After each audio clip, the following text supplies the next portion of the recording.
একটা গ্রামে ভয়ানক ঝড়ে ভেঙে গেল গ্রামের পুরনো নামাজঘর। সবাই কষ্টে ডুবে গেল। ঠিক তখনই আকাশ কাঁপিয়ে হাজির হল এক বিশাল সবুজ দৈত্য, হাল্ক। গ্রামবাসী ভয়ে দূরে সরে গেল, কিন্তু হাল্ক শান্ত গলায় বলল, আমি ভাঙতে নয়, আজ বানাতে এসেছি। সে হাত দিয়ে বিশাল পাথর তুলল, গাছ কেটে কাঠ আনল, আর মুহূর্তেই শুরু হল এক নতুন ঘর তৈরির কাজ।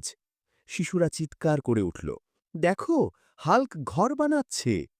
কিছুক্ষণের মধ্যেই দাঁড়িয়ে গেল এক অপূর্ব সাদা দালান, মাথায় সবুজ গম্বুজ, চারপাশে খুশির স্রোত।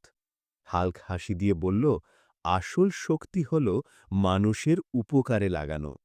সেই দিন থেকে গ্রামবাসী যখনই নতুন ঘরে প্রবেশ করত, সবাই মনে করত সেই সবুজ দৈত্যর কথা, যে ভালোবাসা দিয়ে তাদের ঘর বানিয়ে দিয়েছিল।